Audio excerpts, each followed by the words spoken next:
कि मुंबई जो कि इस देश की आर्थिक राजधानी है, जो राज्य चुनावी मोड में है, जहां इंटेलिजेंस से लेकर के तमाम एजेंसियां सक्रिय हैं, वहां सरकार से जुड़ा हुआ एक हाई प्रोफाइल नेता, जिसे 15 दिन पहले सूत्र बताते हैं मीडिया के कि धमकी मिली, उसके बाद उनकी सुरक्षा बढ़ाई गई, उसे सरेआम दिन दहाड़े गोलियों से भून दिया जाता है, उसकी हत्या हो जाती है।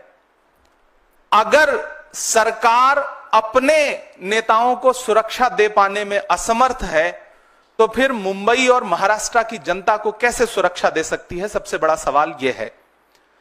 बाबा सिद्दीकी कोई आम व्यक्ति नहीं थे, 3 बार के विधायक, मंत्री, मौजूदा समय में उनका बेटा विधायक, और सरकार जो डबल इंजन नहीं बल्कि ट्रिपल इंजन है महाराष्ट्र की सरकार में, उसके एक इंजन यानी कि अजीत पवार जी के करीबी नेताओं में से थे। बाबा सिद्दीकी की हत्या बहुत ही दुखद है। कांग्रेस पार्टी के राष्ट्रीय अध्यक्ष मल्लिकार्जुन खड़गे जी ने, नेता प्रतिपक्ष लोकसभा में आदरणीय राहुल गांधी जी ने ट्वीट करके अपनी संवेदना परिवार के प्रति और एक निष्पक्ष जांच की मांग की है।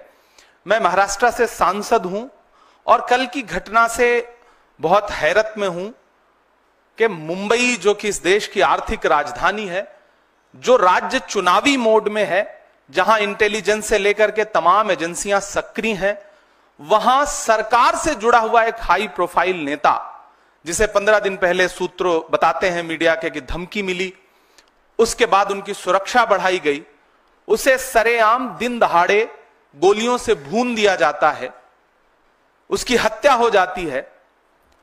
अगर सरकार अपने नेताओं को सुरक्षा दे पाने में असमर्थ है, तो फिर मुंबई और महाराष्ट्र की जनता को कैसे सुरक्षा दे सकती है? सबसे बड़ा सवाल यह है।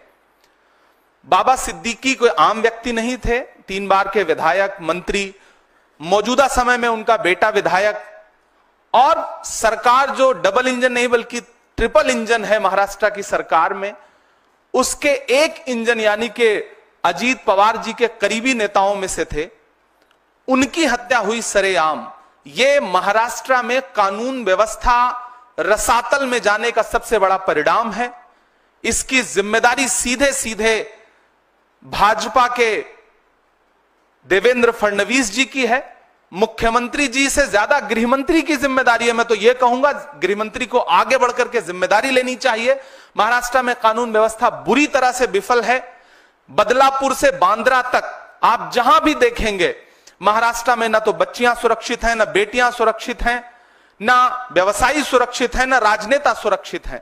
महाराष्ट्र पूरी तरह से कानून व्यवस्था के नाम पर कोलैप्स हो चुका है, जिसका जिक्र राहुल गांधी जी ने भी किया है, मल्लिकार्जुन खड़गे जी ने भी किया है। हम कांग्रेस पार्टी की तरफ से एक निष्पक्ष जांच की मांग करते हैं, पारदर्शी जांच की मांग करते हैं, ताकि अलग अलग कहानियों के बजाय जो सच्ची बात है वो निकल करके सामने आ सके और जो इसके दोषी हैं उन्हें सजा मिल सके। बहुत दुखद घटना है। मुंबई और महाराष्ट्र के लोग डरे हुए हैं इस घटना से। लगातार लोग जो फीडबैक दे रहे हैं, जो उनकी सूचनाएं आ रही हैं, फोन कर रहे हैं कि इस घटना ने उन्हें चौंका दिया है।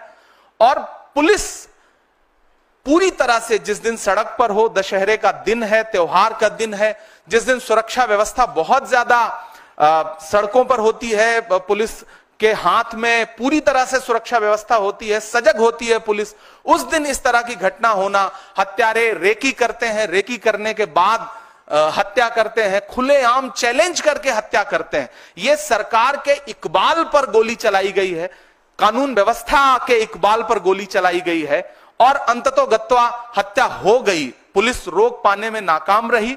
तो मुझे लगता है कि महाराष्ट्र के गृह मंत्री को जिम्मेदारी लेनी चाहिए, उन्हें इस्तीफा देना चाहिए। महाराष्ट्र की जनता यह कह रही है और कांग्रेस पार्टी की तरफ से हम ये डिमांड करते हैं कि एक निष्पक्ष कमेटी बनाइए, जांच, जल्द से जल्द जांच रिपोर्ट महाराष्ट्र के सामने, देश के सामने आए, ताकि महाराष्ट्र के लोगों का डर खत्म हो सके। हम इस दुख की घड़ी में जिशान सिद्दीकी जो विधायक हैं महाराष्ट्र असेंबली के, हम उनके प्रति अपनी संवेदना प्रकट करते हैं, बाबा सिद्दीकी के परिवार के प्रति अपनी संवेदना प्रकट करते हैं। एक हाई प्रोफाइल व्यक्ति जो समाजसेवी भी था, जिसे मुंबई पहचानती थी, ऐसे व्यक्ति का मर्डर बहुत ही चिंता का विषय है, बहुत अफसोस का विषय है। हम दुख प्रकट करते हैं।